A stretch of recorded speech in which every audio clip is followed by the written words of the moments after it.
Assalamualaikum warahmatullahi wabarakatuh. Saya Muhammad Azmi, perwakilan dari kelompok 4, akan memimpin pembukaan untuk penjelasan terkait dengan permukiman kota.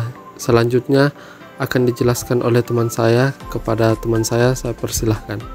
Yang pertama itu ada sampah. Sampah ini menjadi masalah atau tantangan utama di semua pemukiman perkotaan yang ada. Menurut Daman Huri, sampah ini dikategorikan menjadi dua, yaitu sampah pemukiman, yang mana sampah pemukiman ini adalah sampah yang berasal dari hasil kegiatan rumah tangga sehari-hari. Nah, sedangkan yang kedua itu ada sampah non pemukiman. Sampah non pemukiman ini adalah sampah yang dihasilkan dari fasilitas umum atau komersil seperti pertokoan, kantor, sekolah, dan lain sebagainya. Nah, sampah pemukiman perkotaan itu terbagi menjadi dua jenis, yaitu sampah organik dan anorganik. Sampah organik ini adalah sampah yang berasal dari sisa makhluk hidup yang dapat atau yang mudah terurai, seperti ranting kayu, daun, rumput, dan lain sebagainya. Sedangkan sampah anorganik ini adalah sampah yang berasal dari bahan-bahan anorganik seperti kaca, kertas, logam, dan lain sebagainya.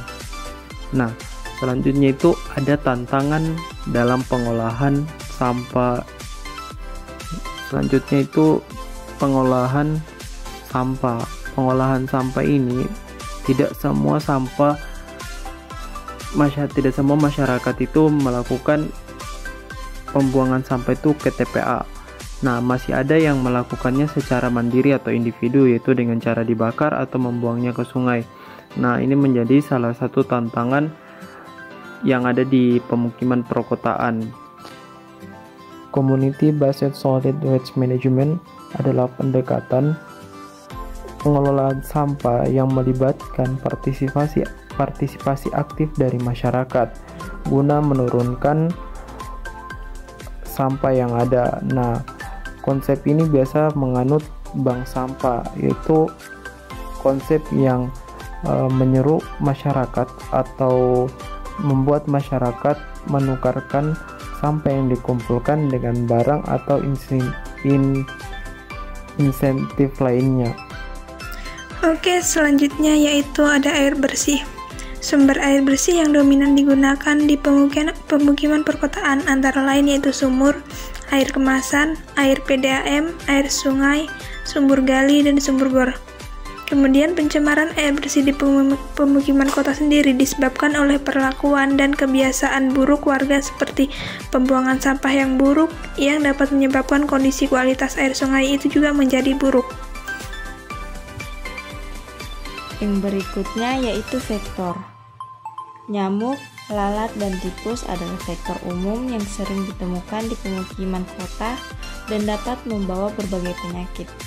Penyakit yang sering dibawa biasanya DBD yang berasal dari nyamuk, diare yang berasal dari lalat, leptospirosis yang berasal dari tikus.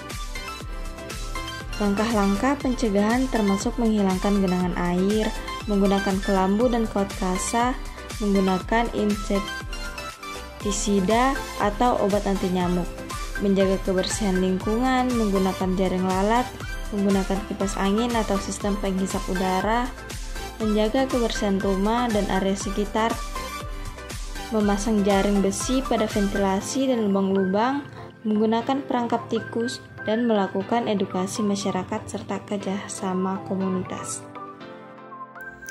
Kemudian ada limbah cair. Ada beberapa metode yang umum digunakan meliputi pengolahan lumpur aktif, lahan basah buatan, filter bio, instalasi pengolahan air limbah terpusat, sistem speed tank, dan metode fitoremediasi. Contoh dari metode fitoremediasi ini yaitu tanaman eceng gondok pada industri tahu di permukiman perkotaan. Fitoremediasi dengan menggunakan tanaman eceng gondok ini itu efektif untuk menurunkan konsentrasi zat pencemar dalam limbah cair tahu karena konsentrasi zat pencemar yang dihasilkan yaitu memenuhi baku mutu limbah cair tekstil. Baik, saya akan menjelaskan tentang rumah sehat.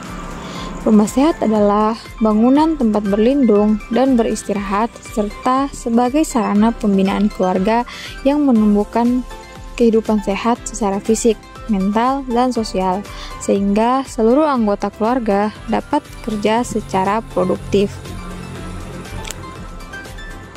Beberapa indikator umum dalam konsep rumah sehat meliputi air bersih dan sanitasi, ventilasi dan kualitas udara, kebersihan lingkungan, kesehatan fisik, penerangan dan keamanan, serta kualitas kesehatan dan kesehatan pribadi.